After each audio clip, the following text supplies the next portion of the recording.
Góðan og blessaðan daginn, öll þau sem við mætt hér. Gaman að sjá okkur og takk fyrir fallega orð, Hilmar.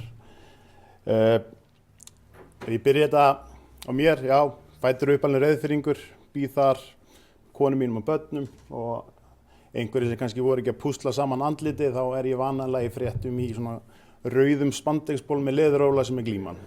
Þannig að ég geti tekið ykkur smá tíma til að aðlaga þetta núna þannig við höldum áfram. Ég var spurður hvort ég hefði áhuga á að tala hér í dag og ég hugsaði málið og ég ákvað að slá til. Ég hef ekki verið með pólitískur undanfarin ár, hef ekki verið flokksbundin eða tekið þátt í neinu starfi stjórnmálaflokka. Ég á því miður ekki kvóta, bóndabæ eða fyrirtæki, en ég á þó vísitölufjölskyldu, bíla, húsnæðislán, en síðan á ég smá von og sú von er að vera gamall á Reyðarfirði.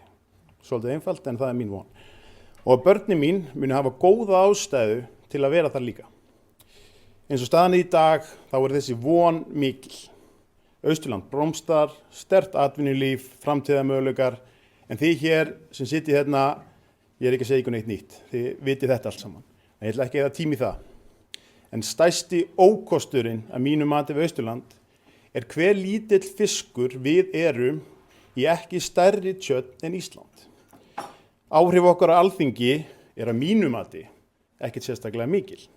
Það er jú Hausadalur sem skiptir máli og að vissu leyti erum við trompuð af Eyjafjarðarsvæðinu varðandi kjörna fulltrúa.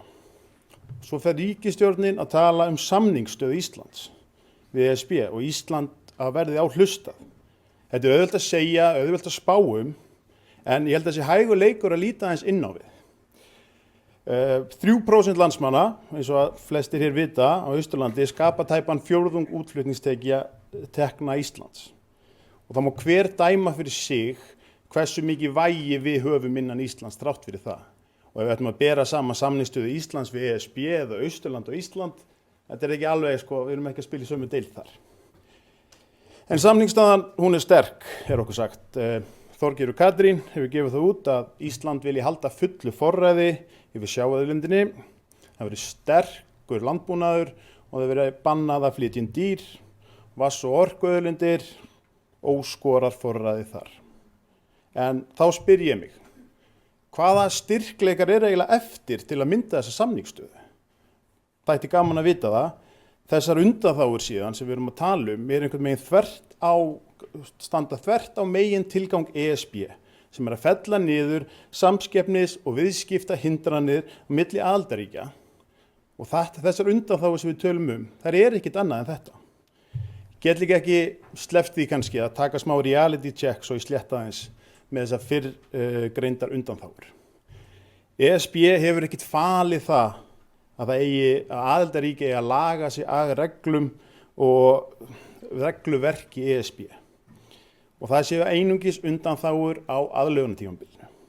Ef Ísland fengi allt í einu varanlegar undanþágur, þá sé ég ekki annað en að önnur ríki, ESB, myndi krefast þess líka. Og ég ætla að segja það að ég hef þó trú á ESB að þeir sjá það að þeir ætla ekki að bjóða þeirri hættu heim. Þannig að, síðan langar mig að hvetja fólk til að lesa sig sjálft Það þarf ekki að hlusta á mig eða einhvern annan á Facebook eða einhverjum fundum. Lesið ykkur sjálf til málefnin. Ég hef gert það undanfarna daga af því að ég hugsaði að eins gott ég viti hvað ég er að fara að tala hérna. Og ekki það að breyta afstöðu minni, ég er búin að lesa mig til sjálfur. Og má til með að nefna af því að það er talað lága vexti og allt sé frábært. Lesum okkur líka til kaupmátt, atvinnuleysi, skuldahlutföll, síðan vandamál sem blasa við þjóðum varðandi lífeyrissjóði, það sem er byggt á gegnumstreymiskerfi, þróun stóriðju, það langar mig sérstaklega að segja hérna, verandi á Íslandi, það sem við erum með 3 álver, verandi á Austurlandi, það sem við erum með 1 álver sem er risastór partur á okkar lífi. Ég get allavega ekki sagt að ég hef fundið mörg græn flögg þar. En þá kemur kannski að máli málana, sem er 29. ágúst. Eftirfarandi sem ég ætla að segja mínar skoðanir, ég get ekki sagt þessu staðreyndir. Við getum sagt já til að sjá í pakkan. En ég held að það muni auka óvissu í íslensku hagkerfi og atvinnulífi.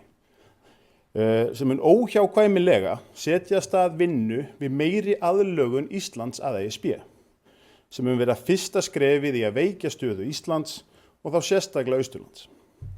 Eða við getum sagt nei, af því við viljum hafa meira að segja afdrif Íslands til framtíðar.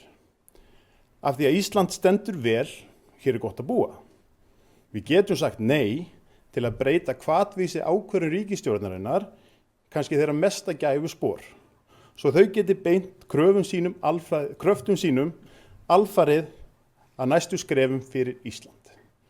En líka að segja nei til að halda í vonina sem ég talaði áðan. Það verða gamall á Reyðarfirði og hér verður gott að búa. Takk fyrir.